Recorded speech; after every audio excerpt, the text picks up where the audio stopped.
Hello again, everyone. It's a great pleasure to introduce our next group of speakers of our next session. Your broker's growth is elsewhere. Joining on stage is Aeby Samuel, CEO and founder of FYNXT, who will introduce his panel. Hello. Hi, good afternoon, everyone. Thank you so much for making time. We were a little concerned that after lunch there won't be many people, but happy to see you guys. I'm Aeby Samuel. I'm the founder and CEO of FYNXT. We are a Singapore-based fintech. We provide the next generation digital front office for financial institutions, FX, CFDs, equities, mutual funds, etc. Today, I'm really excited to moderate this panel with an esteemed set of panelists with a wide range of experience as well as insights that I'm looking forward. Especially the topic, when we got it, I was really excited. Your broker's growth is elsewhere. Some of us are tech providers, some are obviously from the industry. On the business side, it is really exciting and insightful to know where the market is heading towards, and I'm sure that will be a very engaging discussion. Especially as the landscape of the financial markets itself is continuing to evolve with AI, with the next generation technology, with payments, with cryptos. It'll be an interesting bunch of questions. So without further ado, before I start, I'll allow the panelists to quickly introduce themselves before we jump on to the questions. Thanks, Aeby. So my name's Nick Briscoe, and I'm the Australian Country Manager for Visa Cross-Border Solutions. Hi, everyone. Thanks, Aeby, for an introduction. My name is Andrew. I'm in charge of the business development at B2 Broker. We're a liquidity and technology provider, so we're effectively empowering brokerage businesses safety or bringing them from or building them from scratch. Hello, I'm Andrew. I am Chief Product Officer at TraderEvolution Global, which is a multi-asset, multi-market trading platform provider with a specific emphasis on the back-end core trading engine. And very much looking forward to discussing where the future is for technology and brokerages today. Hello everyone, thank you for having me. My name is Weissert. I'm working for iSAM Securities. We're a liquidity provider and technology provider. Afternoon everyone, Adrian Fyffe. I'm Director of Sales APAC for Data and Access Sales, and that's for Cboe Global Markets, who are a global stock exchange. Lovely. Thanks everyone. Definitely a very engaging and interesting bunch of panelists. Without further ado, let me jump to the first question. Can you share insights or examples where diversifying into alternate asset classes or adopting prop trading or newer technologies is impacting the brokers that you're working in terms of their growth? And what are the key factors that you see are making them successful? I'll try to keep it to two panelists, and please jump on if you have your views as well. I realize there are two Andrews, so I'll keep Andrew Sachs and Andrew M. Yeah, so we keep it easy. and Nick. So can I get Andrew Sachs and Nick for you to give some views on that? Absolutely. That's a really important thing that is current. And moving towards other asset classes is now starting to get into full swing. Even here today at this conference, there are brokerages which are talking quite openly about how to keep their existing CFD clients active and keep them very much up where they are, but also to add other asset classes and be able to do so dynamically. That's the key. We've seen recently the move towards futures and options being quite an important dynamic, and it's not so simple to do that if the technology structure that the brokerage has on board is only designed to handle CFDs and doesn't have the ability to scale itself forward to be able to connect to exchanges such as Cboe, and we'll go into that as well. But of course, having to reinvent the wheel and go and start all over again with a new platform either results in fragmentation because they end up with a separate platform for listed derivatives as well as a CFD platform, meaning that it's not possible to cross-sell or have CFD traders move to different asset classes and then stay with the brokerage longer and start doing exchange-traded products, which is kind of a natural progression up. It's a sort of progression upwards from CFDs, but it's also an issue whereby it's more a case of having to homogenize and have one platform that can handle every asset class, and that way it's a fully scalable move. Because of course we've seen, as I said, we've seen options and futures. What's next? There may well be another new asset class that is suddenly popular. And of course, now we're seeing that traders are much more, the retail traders of today are very, very astute, especially the newer generation. They are not how they were years ago when the retail trading industry first started, and the industry had to educate them into the way that the industry wanted them to behave.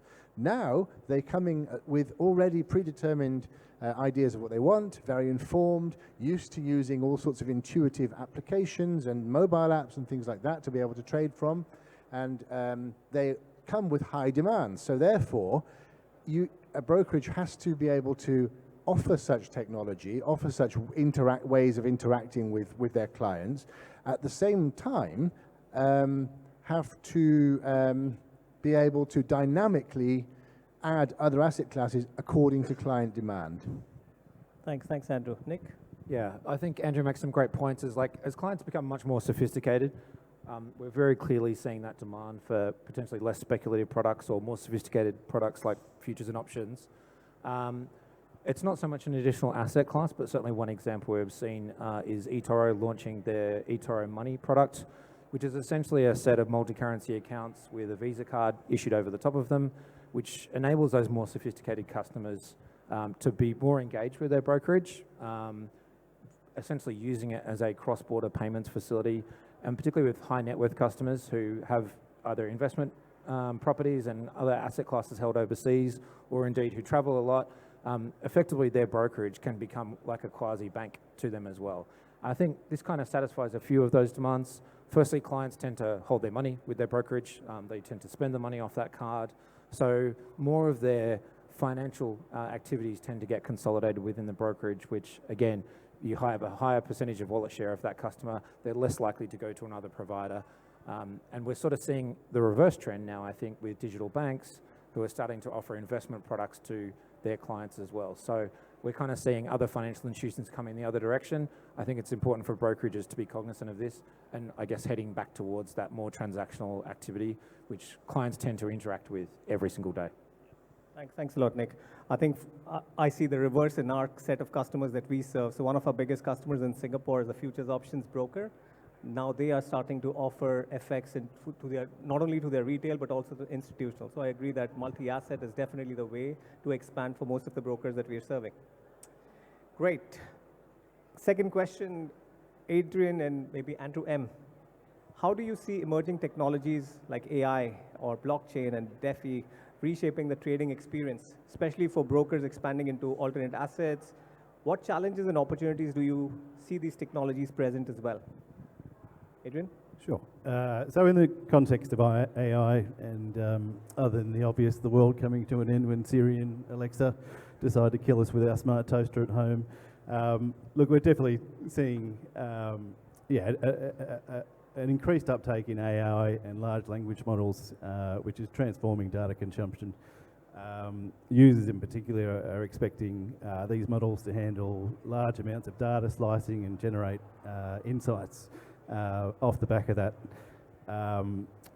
We expect the barriers of entry significantly to lower, so for users to be able to sort of backtest sophisticated trading strategies using these type of models, which is why we're certainly invested in making sure that we're using these models, we're capturing these large language models, but also making sure that the data is correct and accurate, and not hallucinating and basically producing rubbish.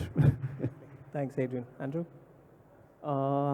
That's a very nice question to begin with. And if you may all see, AI is now literally everywhere. The new phones are coming with AI. Everything, it's all based on AI.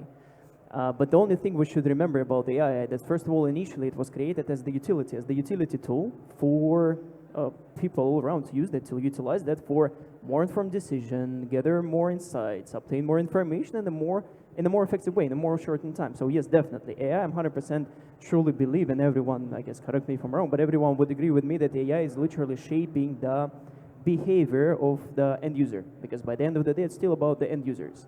Whether we're on the side of the liquidity provision, service providers, brokerages, it's all about the end clients and end users.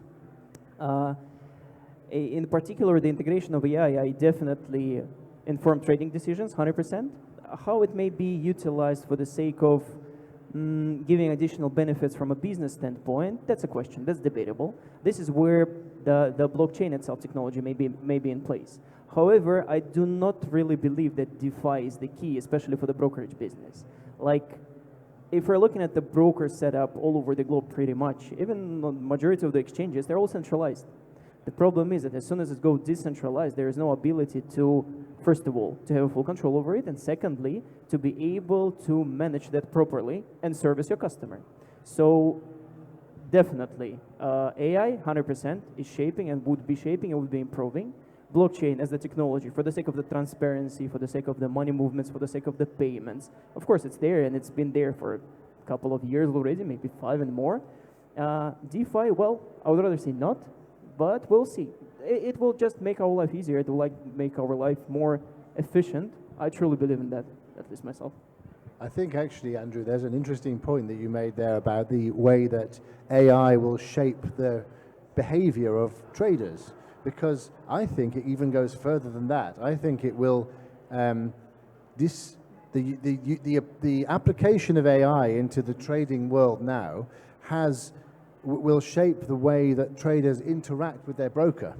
Once their behavior might change, we'll see how that works out, but that change in the way that traders view information through AI, or the way they see the internet through AI, everything is changing in that respect, which means that they will then shape the behavior of the broker, the way they interact with their brokerage, which in turn will perhaps lead to a sea change in the way that the trading interface looks. And it might be that AI such as Siri, that's an AI in itself, right? Or other voice prompts, like voice-activated systems on mobile devices will mean that a mobile trading app will look very, very different to how it does today. And then a desktop app will look very different to the mobile app. And that means that brokerages, in terms of their technology, should start to look at the ability to use dynamic and different front ends as required, and not to be stuck with an obsolete interface that cannot work with an AI because it was designed a very, very long time ago, and now we have AI that's come and will change everything. And I think now there's no possibility of AI shaping the future and having any possibility of working with an obsolete front-end interface, and therefore I think that needs to be a major consideration for a lot of brokerages today. Yeah, 100%. Thank you for mentioning that. And on top of that, do not forget that support, and again, servicing the clients, this is where AI would be the most handy. Absolutely. That's the point. And obviously analyzing the information on the leads basis, so on and so forth, but majority utility brings based on the support. I would like to add something. So to the point Adrian said about the data. 2 stories where actually happen. I have friends working in one of the biggest banks in the world, and they have 2 AIs they are testing, and they are not connected. And they found out if they asked one AI something about the other AI, the data was somehow somewhere linked, so they could get rid of the second test case because you can just run both over one terminal. And then another thing, the person was looking for an annual report of certain data, and the AI should have been constrained inside the company, and information from Lenovo came up. And Lenovo is definitely not a bank and was not the annual report the person was looking for. So it is in testing. I just want to say it's important to have the data, and you need to throw the right resources on it. It is, it becomes easy accessible, but is way bigger than some companies estimate. And if big banks do these mistakes or learn from, are in a learning period, the retail client who uses a fancy AI tool he found for free in the internet, where does the data come from? Is this something trusted? So I think we have a lot to learn, and some kind of way to decide that the client can decide, is the information from the AI something I want to rely on, or is this some cheap, fancy tool I just downloaded. I think that's exactly right. And the pedigree of the AIs is really the question here, is whether you're able to verify the pedigree of them. So I think what we should start seeing is and I think what should be considered is that brokerages should be able to offer to their clients an AI interface or an AI platform that is native and integral. And that way it's been developed and it's been developed in a way that was designed specifically for the purposes of being used for trading and being used in a brokerage environment. Otherwise, if it's too much, if it's there isn't such thing available from a brokerage, then that scenario might happen, which is not ideal and can't be verified. So I think brokerages are going to have to start looking at offering an AI system or an AI assistant, or you can see them starting to now be developed by some of the tech providers. Otherwise, it's very difficult to verify the pedigree, and you will find Lenovo coming up, as you said. Okay. We'll try to keep our answers short, otherwise we'll land up only with 3 questions. Anyways, I think it's definitely a question that demands a lot of airtime. If we are in a tech conference and a panel not discussing AI, then we are in the with the wrong group of people anyways. I think I have one very interesting story. AI, while it is solving a lot of complex problems, I think cost saving is definitely one of the use cases that will become prominent in the brokerage industry. I have a very real example. One of our brokers was going live. They wanted to launch a new language on the platform. Just translating a new language on the platform, if they go to the traditional mechanism, was around 20-25 grand that they would have to pay a translator. We have an AI mechanism. Initially, everyone was wary about using Google Translate. They're like, hey, don't use Google Translate. That's not something, I'm sure it won't be right.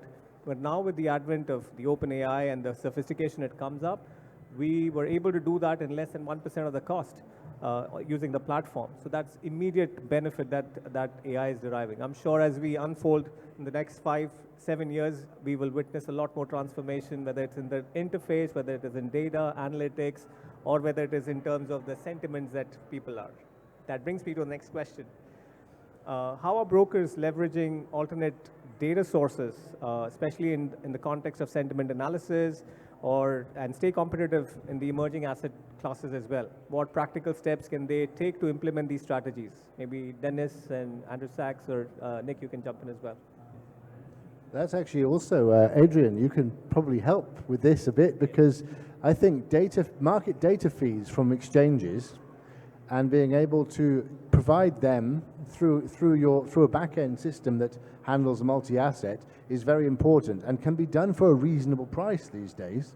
So I think that having a trading platform which shows all instruments, including futures and options and listed products on the same account as CFDs, and having a market data feed direct from a exchange is a way forward. And in some cases, would you like a job at Cboe? There you go. So I think it's quite a way of showing good quality, direct, real-time data to retail customers like that. And there are certain platforms, like our platform is multi-asset, was designed as a multi-asset platform beginning out. So of course that is very, very possible, and it can be done for such a reasonable price that brokers can not break the bank when they are actually trying to offer a genuine multi-asset way of trading on Cboe or CME or any other, or exchanges in different continents.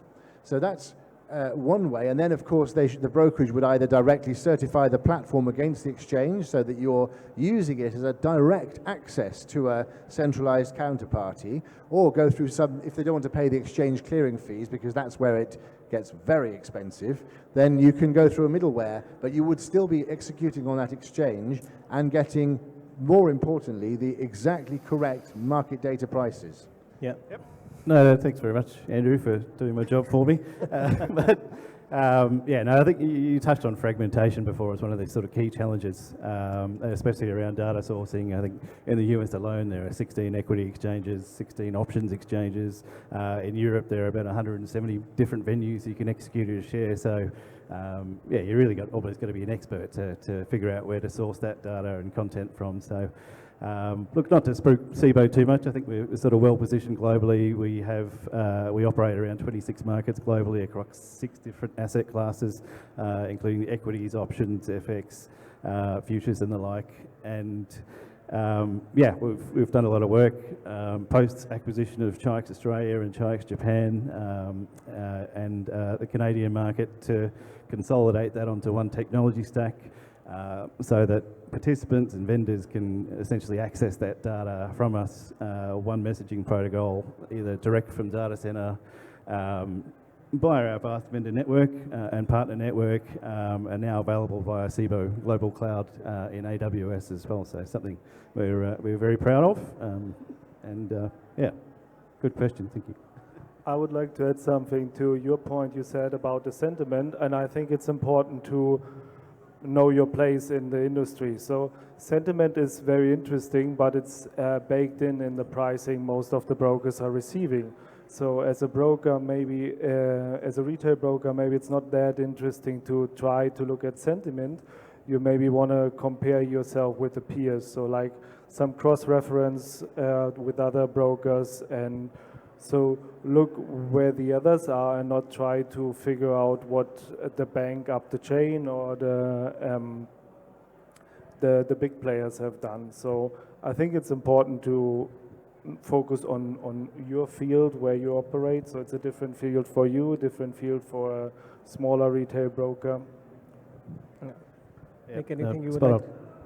Nick, anything you would like to add? Okay. Just impressed at Andrew Sachs's sales job of Cboe. Yeah. No, I think sentiment, I would slightly disagree with the sentiment analytics that is not applicable to retail. In fact, a lot of our customers today are using, depending on obviously the scale of the broker, they're using the data of the transactions that they are executing, their retail traders are executing, and using that as a service or API they pump into hedge funds and to other service providers to use that sentiment analytics of the retail to make decisions that they are doing at the hedge funds. So it is a mix of both. Yeah?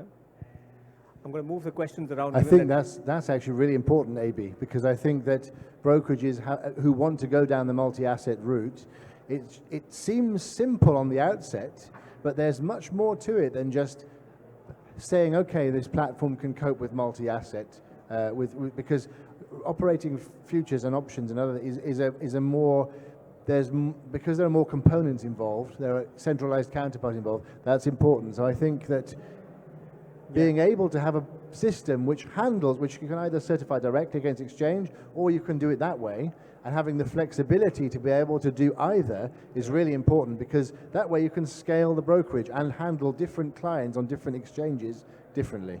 Fantastic. Thanks. I'm going to move around the questions a little bit in the interest of time. From your perspective, what underutilized tools or approaches have the most potential for driving broker growth, particularly in the areas like prop trading or alternative methods? Nick, maybe you want to take a jab, and Andrew, or would like? Yeah, maybe not so much in the prop trading, but just from our experience and certainly with the brokerages we work in the region and globally, the thing that kind of defines the ones that are being really successful is getting those basics right. So things like very basics, getting money to the client, receiving money from the client, doing so in a near real-time environment, and being able to do that consistently is the thing that drives trust. If we look particularly around CFD brokerages, and it's always been a historical problem, if we look at any of the forums, which are very key to driving business for most brokerages, one of the central complaints that every single client has is money not coming back to them on time, going to a different account, that process not being effective. So I think certainly now as we start to see more real-time payment networks coming live in various different countries as well, the other aspect of that side of it, accepting funds or paying out funds to a client, is that historically, particularly CFD brokerages have been accepted payments by card. And again, historically, that's not been necessarily a cost-effective process to undertake. Now with the advent of these real-time payment schemes, you can both collect and pay out funds from clients in a real-time environment. So it's not very sexy, but it's one of those things that certainly reduces complaints for those of us who work in the ASIC regulatory regime, of course. Things like AFCA complaints are a very expensive process to go through, very cumbersome, and typically drive lots of customer dissatisfaction. And the people that are prospering in our market, I think, are just doing those real primitives very, very well. Thanks. Andrew? Yeah, just maybe adding a bit more on Nicholas just mentioned. I would name it in a sort of way like ecosystem approach. This is what literally may lead to the success. Of course, we can put aside all of the regulation, everything. We're just looking from the tech perspective and the modules perspective. The ecosystem approach, what do I mean by that? Then inclusive of everything that may potentially be needed by the client. If they're willing to, example, it's a prop trading, they're willing to do payments in using Visa, for instance. Why not? They're willing to do it through crypto. They are willing to do it in this type. They are willing to trade multi-asset. They are willing, all of those is ecosystem approach, is for provider or for an actual business to be able to cater to as many clients' need as possible and potentially make it happen within one UI, one interface, one ecosystem, one roof, because in this case scenario, the money would not be simply leaving the business, and this is what businesses really need. You may call it, yeah, they need to entertain their customers properly or otherwise serve them and bring utility. So ecosystem approach, I would say, is the key, and obviously the compliance. That's 100% is the key factor, and without that, your ecosystem may not work that well. Whereas in comparison to the one who's properly regulated, everything doing by the book and everything. So yeah, the combination of those and great marketing, but it's, I guess, come without saying. Fantastic, thanks. I think in the space that we are in, a lot of our customers are retail brokers, and one of the things that I feel is underutilized is 80% of most of the retail brokers, at least in Southeast Asia where I come from, is based on IBs. The way they are running the IB business is so traditional. I think they are yet trying to invent or evolve themselves. A lot of them are just based on referrals or rebates and stuff like that. We realize that more and more the acquisition channel has to be attractive, not just incentivize for passive approach, but also provide a mechanism to incentivize based on actual performance. So include AI and capability in the platforms to provide not just as an interface, but to enable them as a sales pitch, I feel is a low-hanging fruit for most of the retail brokers. And also be focusing not only on the target audience of the brokerage, for instance, that is why coming back to the ecosystem approach. So as well as potential clients and IBs who may bring business to, imagine, crypto exchanges, may also do good business for your brokerage by the end of the day. So diversification and ecosystem. Absolutely. Great. Last few questions. We have just 10 minutes more, so maybe a couple of more questions. What are some of the most significant challenges you've encountered in innovating software for new trading models or in the context of your verticals that you're serving, and how did you navigate these challenges? Maybe 1 minute each or 2 minutes each, not more than that. Adrian, I'll start with you. No worries. Look, I think I already touched on one of the key challenges being sort of fragmentation of markets and how we've sort of been able to consolidate our data feeds and wrap them into one sort of counterparty agreement, so you're not having to deal with 10 or 15 exchanges and 10 or 15 exchange audits potentially. But one of the other sort of great products or features we've added was basically targeted towards the issue of investors in the Southern Hemisphere wanting access to trade US markets and not potentially wanting to sit up at 2 a.m. or 3 a.m. at night. So look, off the back of that, as a result of that feedback, we recently launched pre and post-market hours for US equity market trading. So just an easy way for investors to get an extra 4 hours pre-market or 4 hours post-market trading in obviously the largest market in the world. So yeah, you can trade your Amazons and your Teslas and your Apples and those sorts of things and still get a good sleep at night. Thanks, Adrian. Dennis? Yeah, so I think the data is a big point, so how much data is around there. We onboarded a broker with like thousands of symbols if they all just on a standard platform ticking 25 times a second, and then there are 100,000 of clients behind it. And what the broker actually wants, in my opinion, often is to understand if the client is profitable, if the broker want to take on the risk, or if it want to offset the risk. So the broker has multiple platforms, multiple clients, multiple symbols, and all this to summarize into one place where they can understand what is the let's say what's the strategy or what's the behavior of the client and making a decision. Where I was back in the days like in a night shift doing an end of day report of profitable clients and not so profitable clients, which was a end of day task, and now this went to an hourly, and we went down to a 5-second update rate for markouts to make a decision. So I think that's the challenge I'm focusing on with the company. It's about being speed and being right. So yours sounds interesting. I will look into this. But I'm focusing on the speed. Andrew? Yes, I think that's right, and I think that also the way that we will see the multi-asset aspect, like you described, Adrian, where you have aggregated those markets into a way that's easily usable by a retail trader, we're going to have to see a shift towards making the actual interface that the platform, that the trader enters the market with more user-friendly and more dynamic like that, so that it can handle that kind of thing, as well as to bring the listed products to a retail audience in a very sensible way, that they are able to access those markets well without excess cost, without fragmentation. And we will also see a need for this level of development to be present in the back-end area of a trading system, whereby a move towards having a comprehensive core trading engine where every asset class can be handled, every market can be handled, and every new type of dynamic that comes along is able to be operated by such a back end, so that a brokerage is scalable and doesn't have to keep reinventing the wheel or having several different systems every time a new dynamic happens, because doing that is retrograde and counterproductive. It makes matters more difficult and more operationally fragmented, expensive for brokers. So I think a dynamism to be able to encompass multi-asset trading, to have intuitive front end, a choice of intuitive front ends and mobile platforms, so that all types of brokerage in all types of trader in all types of capacity and experience level can be handled, as well as a streamlined and dynamic brokerage operations. So I think a whole tech revolution is about to start, where the obsolete will be replaced with the ultra-modern.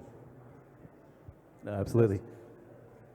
Yeah, I mean, one of the things, and it is a bit of a segue, and unfortunately I couldn't get a word in before because you were speaking so articulately, but so we've also seen, and this comes back to ease of access, we've seen a surge for real-world assets on-chain as well. So again, one of the initiatives we're working on, we have donated, actually, sorry, we don't do anything for free. We haven't donated our data. We have provided our data to the Pyth Oracle network.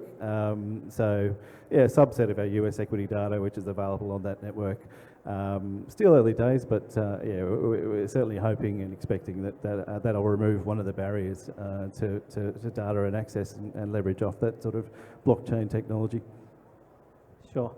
Maybe I'll jump on to the next question so that Nick and Andrew can jump in, and hopefully we'll open up for questions.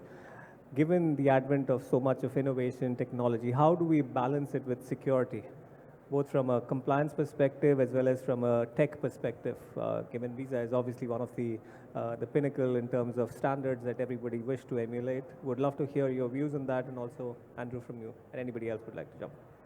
Yeah, without pushing the Visa line too much, we have lots of tools that we can utilize, our customers can utilize and purchase from us to help with that. Kind of interesting, it dovetails back into the conversation around AI as well, because again, it's not that sexy, but it's certainly one of the areas where fraud detection and prevention, AI is just creating like a massive leap forward in capabilities. And obviously because there's just so much data that needs to be combed through to power those capabilities, and AI is perfect for it. And inside Visa, there's massive adoption of that in terms of capabilities. But yeah, like this is a thing that brokerages need to balance. And again, sort of coming back to those real-time payment networks as they open up as well, we've seen some challenges with those in certain jurisdictions, and Australia is not immune from that, particularly around sort of fraud that's associated often with crypto payments. So that is a challenge. Well, I think one of the nice things that's happening to support any type of financial service business is that things like confirmation of payee are coming in most jurisdictions as well. So that can certainly help to cut down on fraud.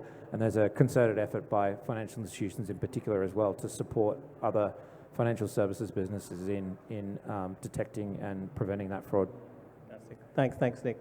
Andrew, any thought on that? Yeah, definitely. From the perspective of traditional payments, not underestimating, but I guess all of the rules, all the mechanisms are already there, already established. Of course, they are all adapting and we need to evolve 100%. Where it comes to place, I presume it's coming to, for instance, multi-asset offering, crypto in place. In order to stay compliant and being able to operate in crypto digital currencies, definitely there are way more to explore, and there are way more to come. Like what we have now is just the first. All of the KYT checkers, definitely it's a must-have to use. All of the licensing must be licensed under different countries, under different entities. But on top of that, the security itself, whereas many customers of ours, and I guess for you it's the same, they're requesting, they're asking on the initial stages, what are the security, what is here, what is there, but the problem, not the problem basically, the security itself coming from the user. It's the same example with ChatGPT, who's been feeding this some sensitive data. Don't feed the sensitive data to the ChatGPT, and that's the thing. So there should be a certain way of awareness of the end client itself, what is secure and what not, what to store, what not. And definitely the providers, they should tailor their solution to be as compliant and as secure as possible. Of course, I can start mentioning all those tools, all those load balancers, so on and so forth, which everyone, I presume, pretty much aware of. But yeah, it's coming. It's not the one-man show or one provider show. It's kind of the aggregated basis. In order to reach the security, it's an aggregated basis. However, yeah, definitely we can find and we can identify more and more points where certain security measures and means should be implemented, not only in traditional payments but in crypto as well, in technologies, and yeah, basically that is why the AI and everything would help to evolve and to make the solution better by the end of the day. Fantastic. Great. We have just 2 more minutes. I would like to open it up for questions. Anybody? Okay, I think our panel discussion was very clear. No, I think I would like to just end maybe with one more question since we have time. Let me just quickly go through. So in terms of payments, since you touched on payments, we didn't touch a lot on crypto in particular. What role do you think alternative payment solutions, including those tailored for emerging markets and cryptocurrencies, play in enhancing customer satisfaction and retention? Dennis? Yeah, sure. So our thing, we are strong as a liquidity provider in gold, in DAX, in the Forex majors, but we understand the need for flexibility for clients. So we'll allow digital currencies for margining, and we have an in-house solution that the broker can bypass the payment provider, the PSP, and then we are working closely with a custodian, FCA registered, so that everything is transparent and that everything is safe and secure. Andrew, given that you all are in the... Yes, I think that's right. Certainly from a client retention point of view, as you mentioned, what's going to happen in future is that you can see this is a totally non-tech issue which can be solved via tech. So marketing, you can see that the cost of acquiring CFD clients is huge now, and the short lifetime value is a problem. And these are usually, it's an old-fashioned model where digital marketing is ineffective, it's costing a lot, and you're getting a novice trader who is going to then go after a short time, and then the company ends up making a loss, and they've achieved nothing. So being able to cross-sell and nurture traders up to different asset classes, as well as attract high-quality traders, you can do so even by doing things like integrating with TradingView, so that you can leverage the TradingView library of seasoned traders, and then who will execute on your platform. Things like that, by having their front end or integrating into your front end. Things like that are the way forward for marketing, I think, and for retaining customers. The old traditional way of retention is now very obsolete. It now has to be done through intuitive devices, intuitive interfaces, and leveraging the library of trusted resources such as TradingView, in my opinion. Great. We're out of time, but as we bring this to a close, I really want to express my gratitude to all the panelists. A big round of applause for them, please.